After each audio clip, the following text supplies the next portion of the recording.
Assalamualaikum semuanya.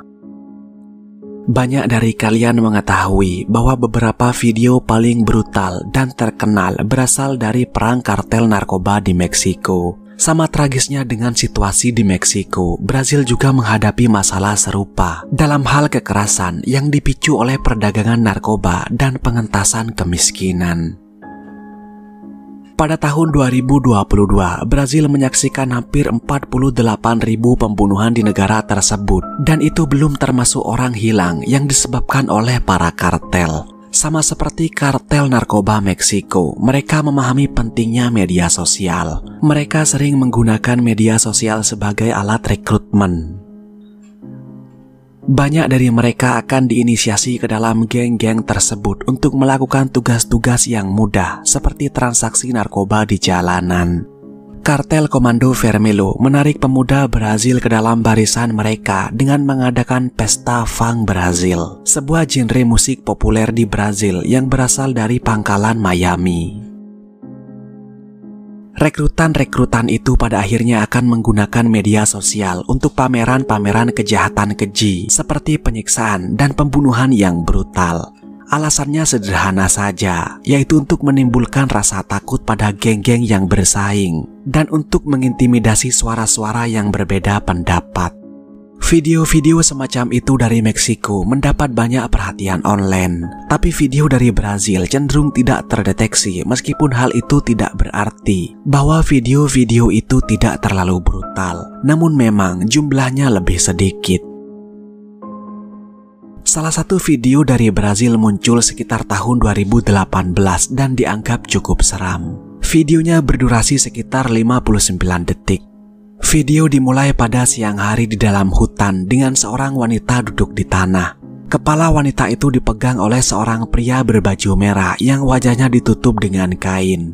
Pria itu memegang parang di tangan kanannya. Wanita itu mengatakan bahwa dia tidak bersalah, tapi pria di belakangnya menolehkan kepala wanita itu ke kamera dan memaksanya mengaku bersalah. Di detik ke-8, pria dengan parang itu menebas dan menggorok leher si wanita.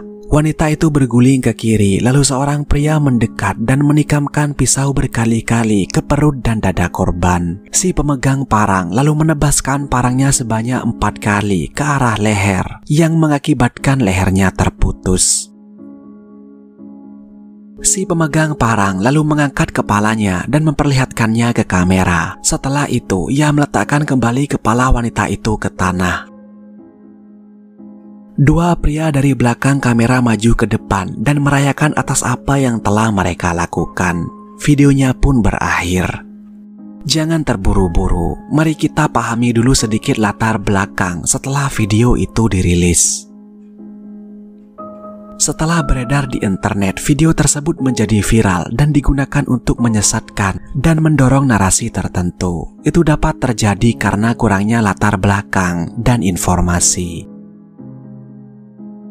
Sebagai contoh, banyak orang pada saat itu mengklaim bahwa video tersebut terjadi di Malaysia dan dikaitkan dengan pembunuhan yang terjadi di Malaysia. Namun polisi Malaysia mengkonfirmasi bahwa video tersebut berasal dari Amerika Selatan. Beberapa orang juga menyatakan bahwa video tersebut adalah pembunuhan terhadap seorang wanita Hindu oleh pria Muslim, dan bahwa itu adalah kasus jihad cinta. Teori konspirasi itu menyatakan bahwa laki-laki Muslim menargetkan perempuan Hindu untuk masuk ke agamanya dengan cara seperti rayuan, atau tidak, ia harus didorong masuk agama dengan cara kekerasan. Jadi video tersebut pernah digunakan untuk mendorong teori konspirasi tersebut. Tapi di sini saya akan mencoba untuk meluruskannya. Pada 9 Januari 2019, seorang gadis berusia 19 tahun yang bernama lengkap Deborah Freitas Besa dikabarkan menghilang. Setelah dia menghilang, keluarga Deborah diberitahu oleh telepon tentang pembunuhan Deborah. Si penelpon itu mengatakan bahwa Deborah telah dibunuh, dipenggal, dan dikubur di sebuah gua. 2 hari kemudian, sebuah video eksekusi mulai beredar di media sosial. Sebelum diculik, beredar berita bahwa Deborah bersembunyi di kawasan Industrial District karena dia diancam akan dibunuh oleh anggota Bondedos 13, sebuah geng kriminal tempat dia bergabung. Tapi menurut keluarganya, Deborah telah meninggalkan Bondedos 13 setahun sebelum pembunuhannya. Bahkan Deborah merekam video yang mengumumkan kepergiannya dari organisasi tersebut. Jadi berita itu tidak valid. Setelah 4 hari penyelidikan dan pencarian, pada hari Sabtu 13 Januari, jasad Deborah akhirnya ditemukan di daerah tropis di lingkungan Caladino, Rio Blanco, Brazil. Jasad wanita muda itu ditemukan dalam kondisi tanpa kepala dan dengan beberapa lubang di sekujur tubuhnya. Menurut penyelidikan awal oleh kepolisian Brazil, terdapat 5 orang saat pembunuhan Deborah Bessa. Meski 3 orang muncul dalam gambar, 2 lainnya tetap berada di belakang kamera. Tak lama kemudian, pihak berwenang menangkap pelaku utama, André de Souza Martins, anggota kelompok kriminal kartel Komando Vermelho. Blus merah yang dikenakannya pada hari kejahatan dengan detail hitam ditemukan di samping barang-barang miliknya. André mengaku di depan kamera bahwa ia telah membunuh Deborah, seorang anak laki-laki berusia 19 tahun yang tampak dalam video. Menusuk wanita muda itu dengan pisau, juga menyerahkan diri ke polisi, ditemani oleh pengacaranya. Pada Rabu sore, polisi mengakhiri penyelidikan dengan penangkapan sisa kelompok tersebut. 2 orang berusia 19 tahun dan 20 tahun. Serta Lucille Souza do Nascimento berusia 19 tahun yang diidentifikasi sebagai orang yang bertanggung jawab merekam video tersebut. Mereka semua didakwa dengan kejahatan pembunuhan berencana dan juga organisasi kriminal.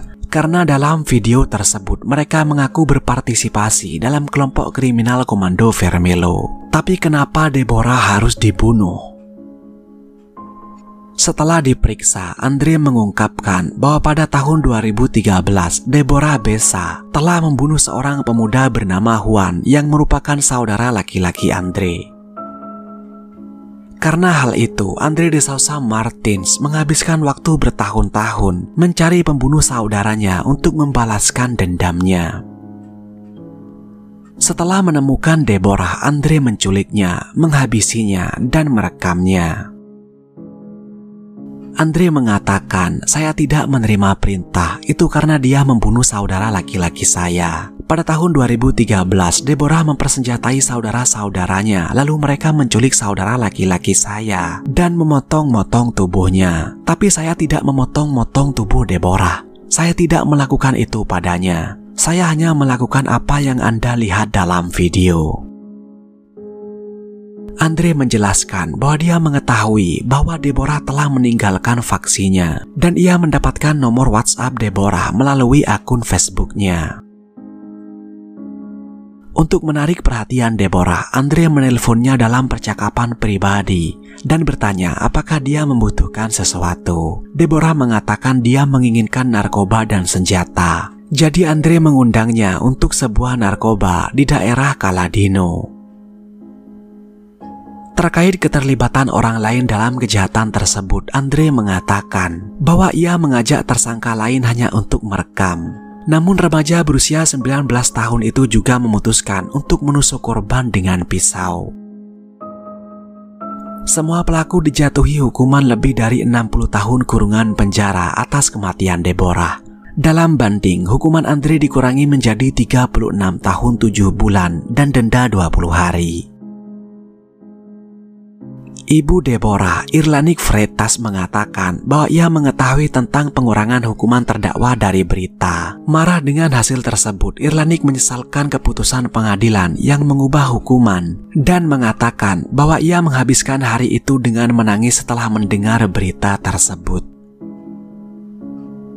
Irlanik mengatakan, "Saya marah besar. Saya pikir vonis pertama sudah adil. Mereka bilang itu adalah hukuman maksimal, tidak ada cara untuk mengajukan banding. Tapi pada kenyataannya, mereka mengajukan banding. Yang paling menyakitkan saya adalah dia mengolok-olok saya. Dia jelas mengolok-olok keluarga saya yang hadir di persidangan dan menganggap vonisnya adil. Dan sekarang saya menangis karena malu karena tahu bahwa negara tidak bisa berbuat apa-apa. Demi Tuhan, itu bukan kejahatan biasa. Orang itu sudah merencanakan kematian putri saya selama berbulan-bulan.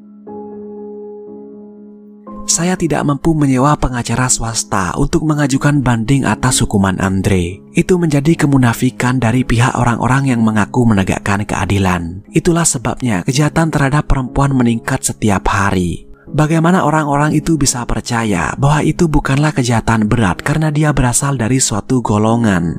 Artinya, jika dia berasal dari golongan tertentu, apakah mereka dapat membunuhnya, memotong-motong tubuhnya, dan melakukan apapun yang mereka inginkan terhadapnya?